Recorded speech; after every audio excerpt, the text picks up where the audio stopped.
Governor doctor تملسائی Soundararajan کا دورہ عثمانیہ اسپتال مریضوں سے کی بات چیت۔ گورنر تلنگانہ ڈاکٹر تملسائی سوندراراجن نے آج دواخانہ عثمانیہ کا دورہ کرتے ہوئے مریضوں سے ملاقات کی اور فراہم کی جا رہی سہولتوں کے متعلق معلومات حاصل کیے۔ گورنر کا پرنسپل عثمانیہ میڈیکل کالج ششی کلا کے خیر مقدم کیا۔ بعد ازاں انہوں نے دواخانہ کے اطراف و اکناف اور پرانی عمارتوں کا معائنہ کیا۔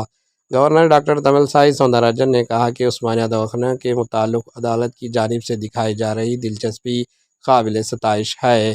دواخانے سے روزانہ 2000 مریض رجوع ہوتے ہیں۔ یومیہ 200 آپریشنز انجام دیے جا رہے ہیں۔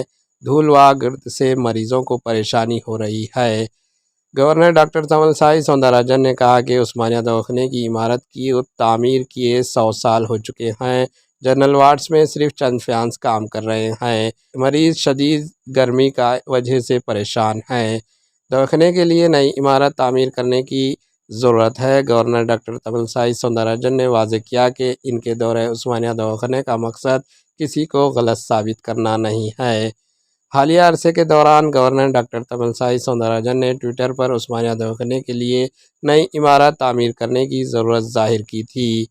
Justice for O G H کو ری ٹویٹ کرتے ہوئے انہوں نے دواخانے کی خراب صورتحال پر تشویش کا اظہار کیا گیا۔ گورنر ڈاکٹر تملسائی سوندراراجن نے کہا کہ عثمانیہ دواخانہ میں علاج کے ذریعے صحت یاب ہوئے لوگوں کی فہرست طویل ہے اور حکومت سے خواہش کی کہ دواخانے کے لیے جلد از جلد نئی عمارت کی تعمیر کو یقینی بنائے۔